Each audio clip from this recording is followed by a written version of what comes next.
Kami dari The Flowers. Kalian sedang menyaksikan Arisan Tirto. Tirto.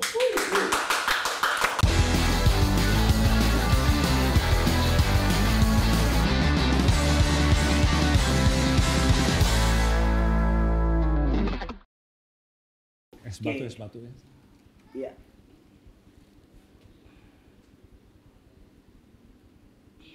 Wah, Iya, ini apa nih? Ada dua ya? iya ada dua. Bagaimana kalian melihat perkembangan musik, terutama independen, di Indonesia sekarang dibandingkan ketika kalian memulai karir?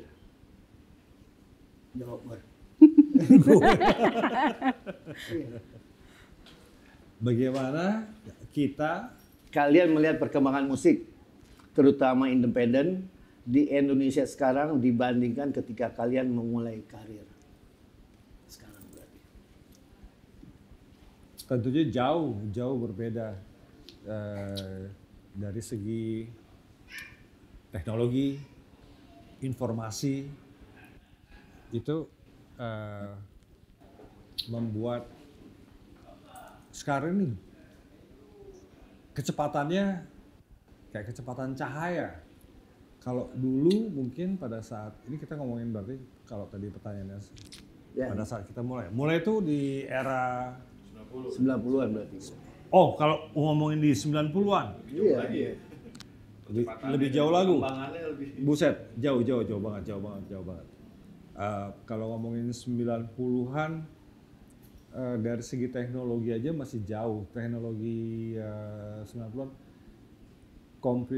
komputerisasi aja mungkin baru mulai berkembang di Indonesia ya. Yang saya tahu 2000-an awal. Rekaman kami di tahun 90-an masih pita. Oke. Lalu itu tentunya juga mempengaruhi juga dari segi bahwa kalau lo mau rekaman lo harus pergi ke, boleh pakai lo gua kan? Lo harus pergi ke kasarannya ke studio. Rekaman. Lo harus ada sponsor dalam pengertian label ya pada saat itu yang mampu untuk mensponsori, membiayai itu boleh dikatakan label besar. Sudah ada kayaknya waktu itu yang memulai kalau gue nggak salah malah dari komunitas Bandung ya, Cit. That's ya seperti Pasband, Pure Saturday ya. Tapi secara umum kalau mau ngomong independen itu masih sangat kecil atau gerakannya terbatas. Ya. Jadi kalau mau itu rekamannya kalian harus ke studio nyewa karena hanya di situ kalian bisa Produksi. Ya, cuma disitulah kita bisa produksi kan. Kalau iya. home recording, bisa Sekarang apapun. bisa home recording itu untuk perbandingan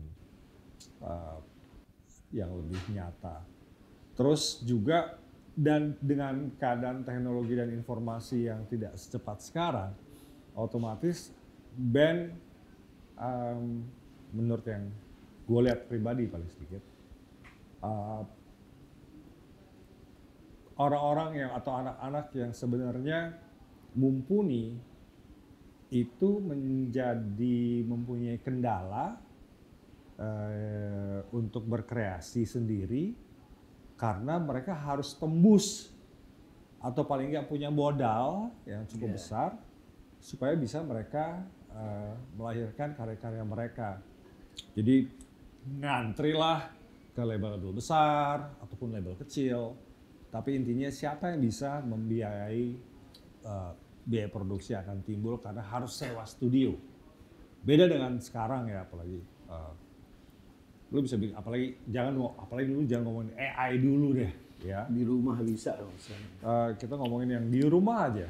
Sekarang hampir semua musisi atau orang yang senang musik sekalipun hanya sekedar senang itu mereka punya sistem sendiri, artinya perlengkapan. Iya, ada equipment sendiri di rumah ya. Equipment sendiri, DAW sendiri, punya preamp yang relatif murah, punya gitar yang dari mulai yang harganya rendah sampai tinggi. Itu semuanya udah nggak ada halangan lagi boleh dibilang. Lain dengan zaman 90-an. Di mana equipment, peralatan, biaya, itu semuanya boleh dibilang kalau lu nggak punya backup agak susah ya.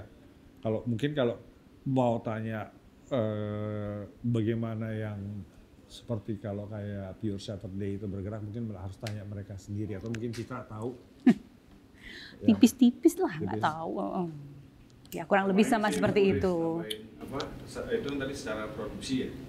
Tapi secara lanjutan dari produksi pertunjukan, jadi ruang pertunjukan mungkin kalau dulu ruangnya nggak sebanyak sekarang ya, termasuk dari yang kelas tumbuh kembang sampai ke yang sudah berkembang besar. Mungkin kalau dulu gigs itu cuma mungkin ada di poster, ya kan. Kalau sekarang lebih ke banyak tumbuh tempat ibadah untuk kita bermain, bergairah gitu. Kayak contohnya di Majors itu ada big stage gitu, banyak lah, semua bikin IT masing-masing, jadi kedai kopi atau bar bisa bikin tempat sesuatu sampai ke festivalnya gitu. Festival bahkan makin banyak pilihannya gitu. Makin banyak. Bahkan saya juga ikut di sini, mungkin ikut memuji salah satu pergerakan yang saya nggak bilang mereka yang mulai karena nggak tahu, tapi yang gua tahu kalau bukan mau dibilang satu-satunya, tapi salah satu yang dimulai juga dengan festival rumahan, dimulai oleh Bonita dan Adoy, ya, Bonita and the Husband. Mereka memulai itu tahun berapa sudah mereka mulai? Persis gue nggak tahu. Iya. 16-17 lah. Oke. Di tengah-tengah tahun 2000-an mereka memulai yang namanya festival rumahan. Itu mereka bergerak secara indie dan balik lagi dengan konteks dengan adanya teknologi, mereka mampu membuat itu secara mandiri, lalu tanpa harus membuat satu namanya juga festival rumahan. Target audiensnya juga mungkin paling banyak 50 orang. Itu udah banyak karena rumah kan paling kapasitasnya terbatas ya. Jadi untuk bisa dapat 50 orang aja itu udah hebat banget. Itu salah satu gerakan yang menurut gua luar biasa dan membedakan dengan era 90-an. Di samping di era 90-an namanya juga peralihan dari 80-an, 70-an, 90-an kayaknya belum kepikir tuh sampai ke situ karena masih mindsetnya adalah gimana caranya kita tembus ke major label. Sebagian besar paling sedikit dari para musisi itu yang gue lihat. Tapi tentunya udah ada ya gerakan-gerakan kecil seperti yang gue bilang. Paling nggak yang gue amatin di Bandung tuh ada beberapa kayak tadi disebut Pure Saturday atau Pas Band ya. Ya tuh, mereka udah mulai duluan lah gitu. Tapi sisanya mindsetnya adalah lu mau jadi musisi, lu hendak mengeluarkan album, maka lo harus tembus ke major label gitu. Kira-kira kayaknya sih begitu ya. Kalau sekarang lu bisa jadi major label sendiri. Bahkan iya. Karena teknologinya udah nyampe di sana. Iya. Jadi kalau sekarang DIY. Oke, next question. Sebentar. Bagaimana kehidupan di lingkungan Potlot memengaruhi perjalanan musik kalian? Nah itu dulu. Jet. Lingkungan Potlot. Iya. Menurut gue emang kalau Potlot sih sekolah sih sebenarnya di situ. Jadi kita ngumpul bareng-bareng dengan apa? Rata-rata mereka punya bakat yang keren sih. Jadi kita ngumpul di situ bareng-bareng workshop sambil nongkrong, akhirnya nempel itu semuanya. Kayak gitu sih. Itu kalau menurut gue sekolah sih kalau Potlot. Tapi itu bisa direplikasi nggak sih? Bisa diulang lagi nggak sih di era-era kayak sekarang menurut kalian? Enggak. Karena Gimana? bisa diulang nggak sih, direplikasi? Nggak bisa kayaknya tuh kalau Diulang secara apa nih? Secara nongkrong. nongkrong satu tongkrongan punya banyak album. Oh bisa kalau menurut gue ya. Kalau gue bilang enggak. Gue bilang bisa. Itu kan karena gini, kayak mungkin kita bisa berdebat. Ini ya. maksudnya Potlot kayak Potlot kan? Ya di era sekarang itu bisa nggak sih tongkrongan kayak gitu lagi gitu? Nongkrong workshop bikin karya bareng, satu tongkrongan punya banyak album. Justru kalau gue lihat di era sekarang sangat bisa dengan adanya teknologi masing-masing. Dulu Potlot di Potlotnya sendiri, kecuali misalnya Slang yang mempunyai gue nggak tahu, tapi pada saat itu gue cuma lihat Indra ya. Mereka rekaman album ketiga bukan Jet? Yang rekaman di Potlot. Iya. Mereka bawa otong-otong alat-alat itu. Pokoknya yang judulnya itu Kamu Harus Pulang tuh album berapa ya itu lupa gua. Jagoannya Kamu Kamu tuh Harus Pulang. album Peace 3 ya? ya. Lupa. Bukan Peace. Justru kalau sekarang sangat bisa diulang. Kenapa? Karena dan buktinya udah banyak.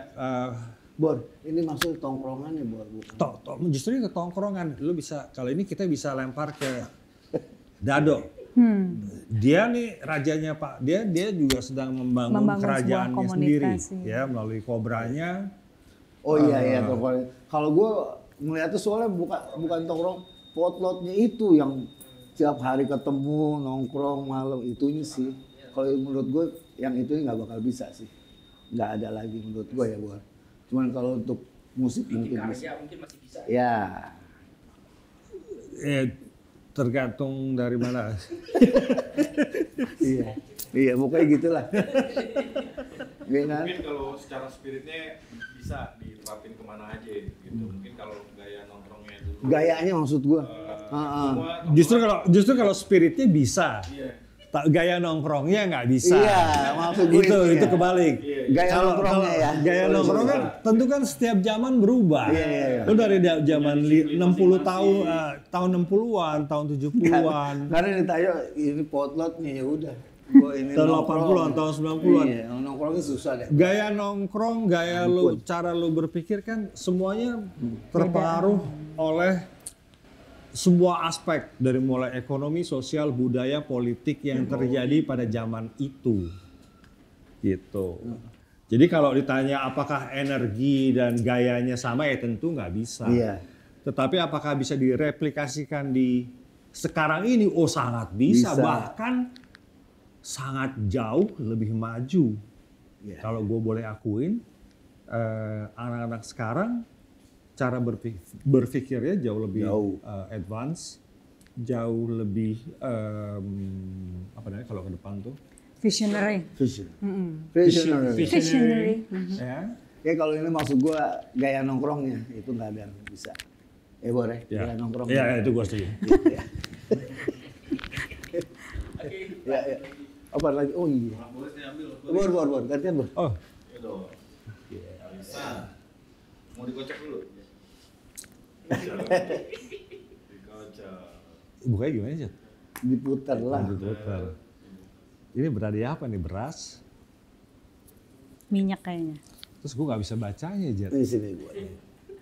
Apa yang masih ingin kalian kejar atau capai sebagai sebuah band?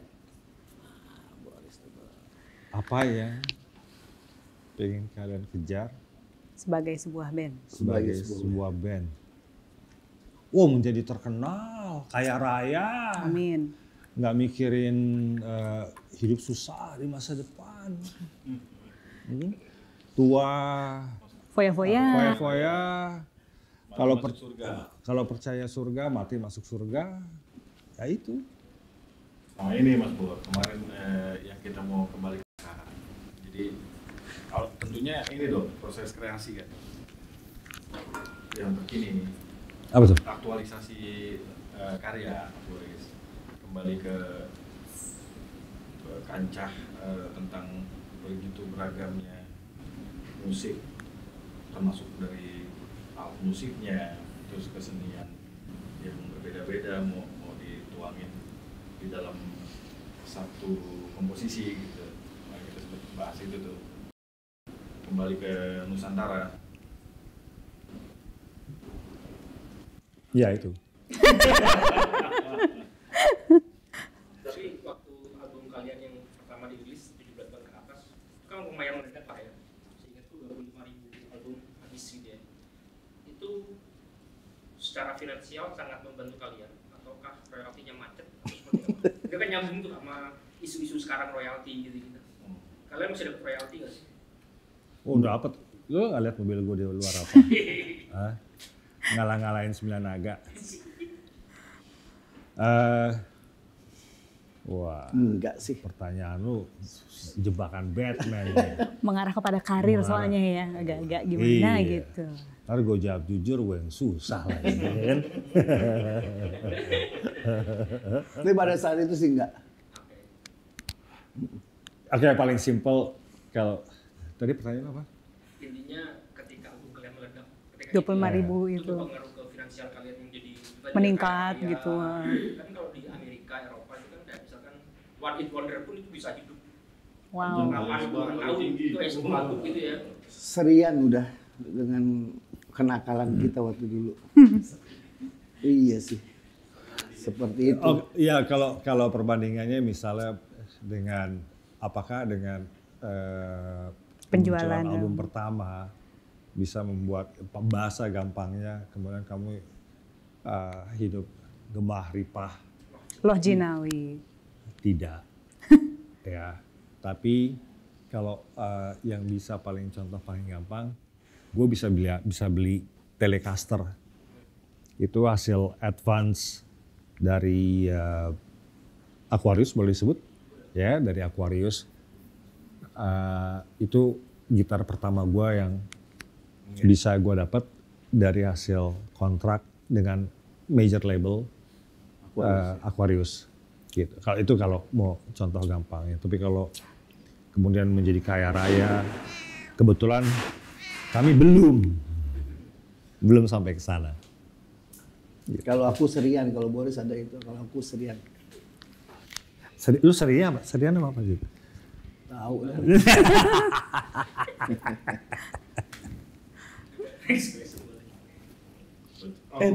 Dado dong. Ini dia. Wah, 2 ya. Emang dua. Oke. Dulu nih. Bisa bacanya, Dok? Bisa dong. Wah, mencar lagi tulisannya. Yeah. Bisa. Menurut kalian apa yang istimewa dari bermain di Synchronize?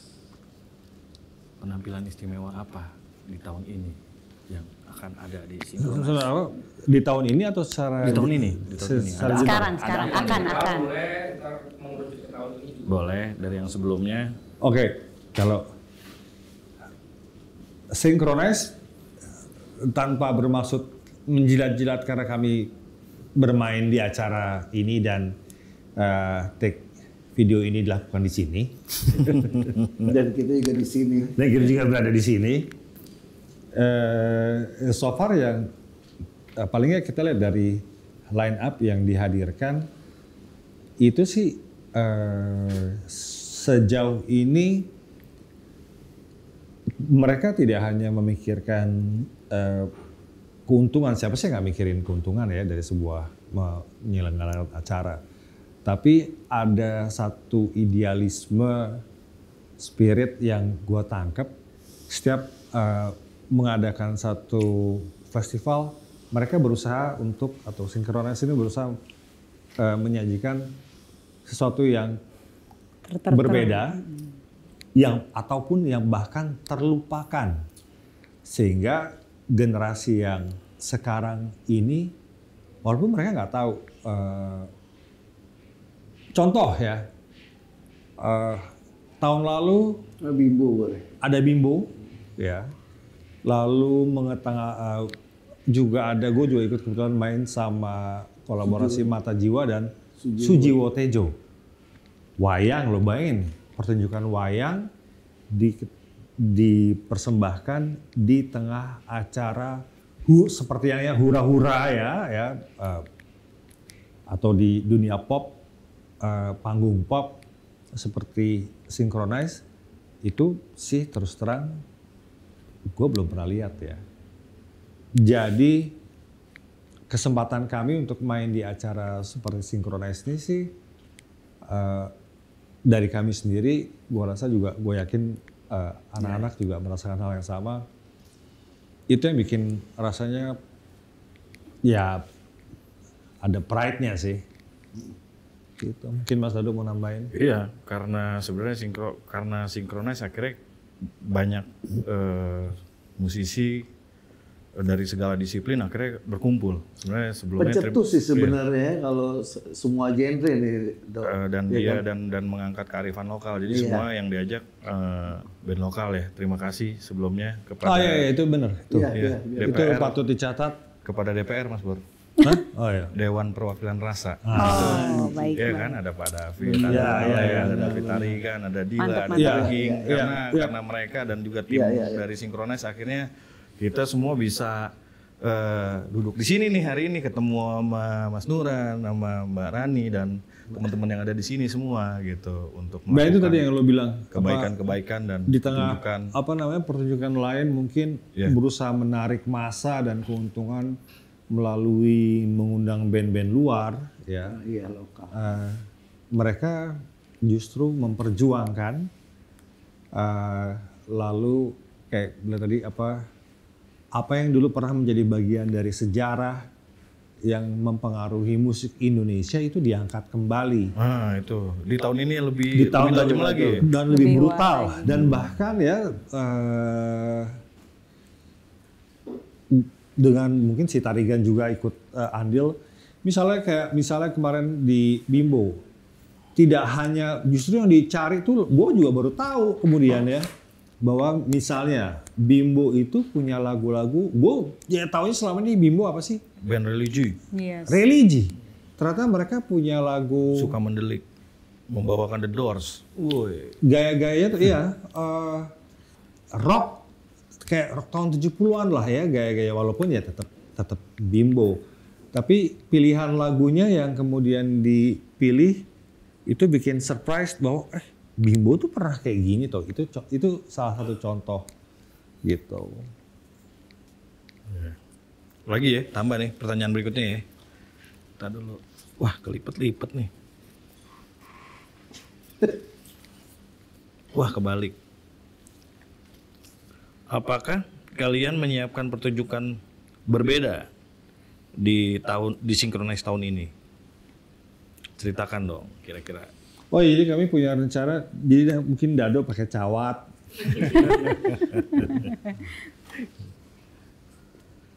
Itu rahasia dong. Rahasia ya. Rahasia. Ini kan nggak boleh ngomongin. Bukan, balik lagi ke Potlot Mas Bor. Potlot Jam. Kita main Potlot Jam. Nah, kan ada pertunjukan spesial tuh, Flowers. Menceritakan itu nih, apa yang akan disajikan di dalam Potlot Jam ini, Mas Boris?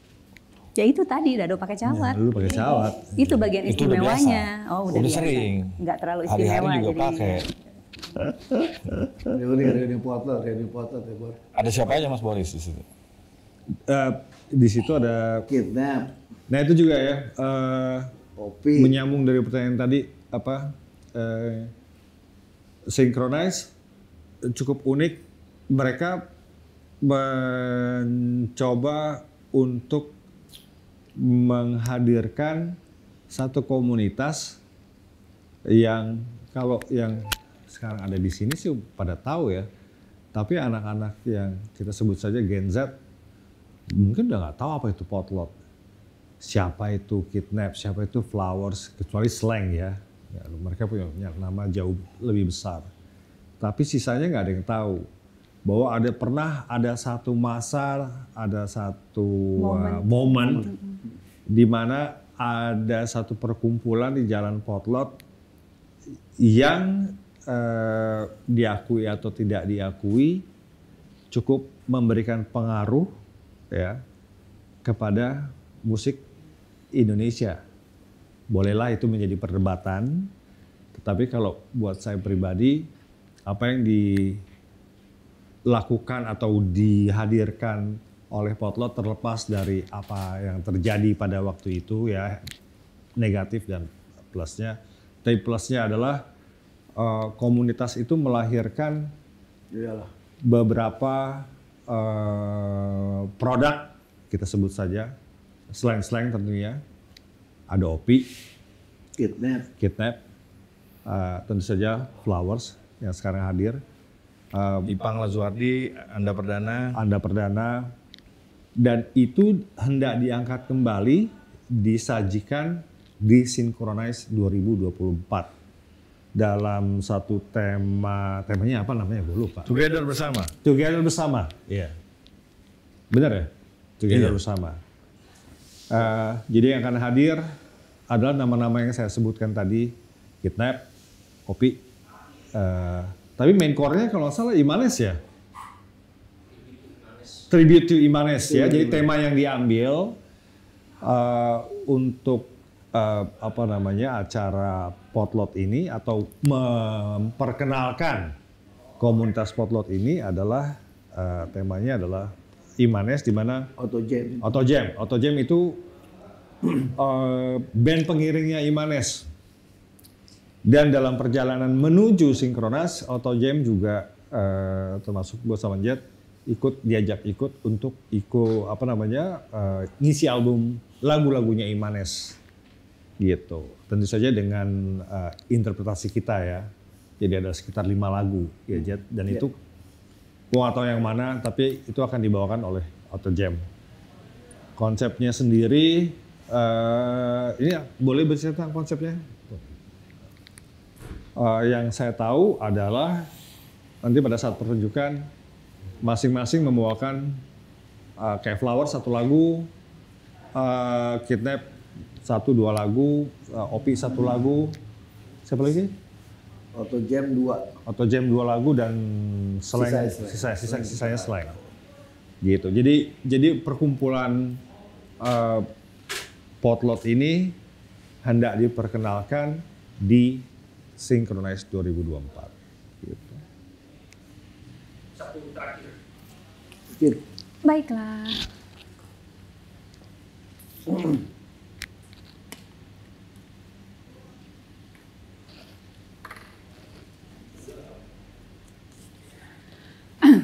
Bicara soal 17 tahun ke atas, menurut kalian apakah ada kemungkinan album itu akan dirilis ulang dalam bentuk vinil atau piringan hitam?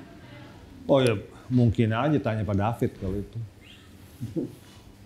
Tapi sekarang masternya ini siapa? Masternya yang pegang Aquarius ya. Tapi kalau salah sebentar. Dats, lu kan yang paling 25 tahun. 25 tahun. Senimannya. Setelah 25 tahun kepemilikan master itu balik. Ya, lu udah lewat jauh. Kepemilikan master itu balik kepada penciptanya atau bandnya itu sendiri gitu. Jadi apakah mungkin? Ya mungkin aja kalau ada yang biayain. Oke, lanjut ya.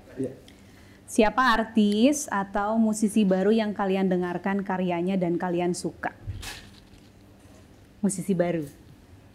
Absen aja tuh dari kamu. Dari saya ya? Iya dong. Saya dengerin siapa ya? Sejujurnya saya lebih sering dengerin lagu anak-anak karena di rumah banyak bocil. Misalkan siapa artisnya atau lagunya? Lagu anak kecil sih apa ya? Baby Shark itu udah lama pun ya. Kalau artis sekarang, siapa ya? Aku suka Nadine, aku suka suaranya. Terus Danila juga aku suka. Dia punya tone yang beda sama aku kan, jadi kayak wah gila keren banget. Itu kalau dari cewek-cewek. Lokal atau boleh luar? Bebas. Kalau luar negeri sih aku suka per R&B-an yang pasti. Aku suka dengerin Ariana Grande atau apalagi kemarin Linkin Park baru ganti vokalis ya. Aduh itu keren banget, aku suka. Kalau aku sih itu. Coba Mas Boris, siapa? Oke, ngomongin yang lokal aja lah ya. Gue banyak perhatiin lokal. Kalau yang paling gampang-gampang, ini klise, bukan klise tapi Isyana. Keren banget. JJ, Jason Ranti, masuk nggak tuh dia? Masuk kan ya? Jason Ranti. Sama lagi Boris. Siapa lagi ya?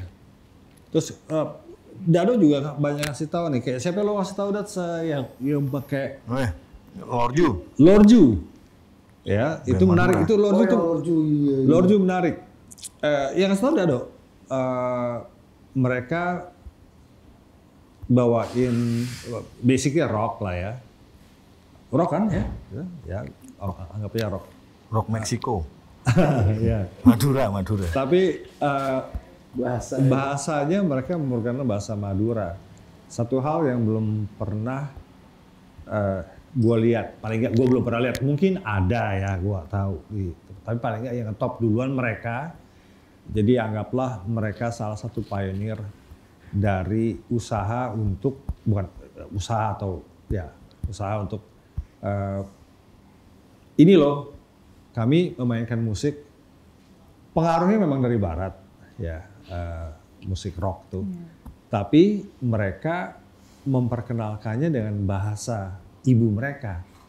Itu luar biasa sih, nggak kepikir sih terus terang gitu. Itu gua tulis gokil sih gitu. Kalau gue JJ sama Isyana sih, udah dua. Kalau JJ gue suka dengan liriknya, keren tuh anak liriknya. Kalau Isyana nyanyi gitu yang gawat tuh sama dia kan bisa main apa aja tuh. Itu sih yang denger itu aja. Nah, aku paling lagi banyak sama teman-teman tumbuh kembang, jadi banyak yang bingung kalau disebutin banyak banget. Kayak ada tabrak lari, ada rangrang, ada tinggal swelo. disebutin aja tuh. Itu tadi, itu enak-enak semua tuh. Kalau di divisi orkes tuh ada kayak Ompler, wah itu lejat Ompler. tuh. MPLR ada. Funky Jet. Apa dia. musik itu? Dangdut suka mendelik juga. Anjing. Dangdut suka mendelik. Terus mungkin kalau yang lagi jadi sorotan geng-geng pang masuk pensi nih, kayak The Johnson, terus si Lips, tabrak lari. Kenapa akhirnya mereka bisa menyusur masuk ke pensi itu kayak satu hal yang dulu pernah dilakukan sama Gugun, bawa blues masuk pensi gitu. Nah ini sekarang pang lagi gampang nih masuk ke pensi, ditelan sama anak SMP gitu. Maksudnya akhirnya masuk ke bibit lagi gitu yang usia ininya masih panjang untuk mereka bereksplorasi gitu. Paling itu sih. Yap, udah beres nih. Kalian tadi baru aja menyaksikan The Flowers bersama Arisan Tirto. Oke, saksikan kami di The Flowers yang akan tampil di Synchronize 2024 di bulan Oktober dari tanggal 4 sampai tanggal 6. Dan kita main di acara Foto Jamin di hari ketiga jam 10. Dan pastinya banyak kejutan tuh. Oke, tunggu aja ada yang terkejut nanti. Dan banyak hal-hal yang funky di sana. Jadi datang ya. Yeah.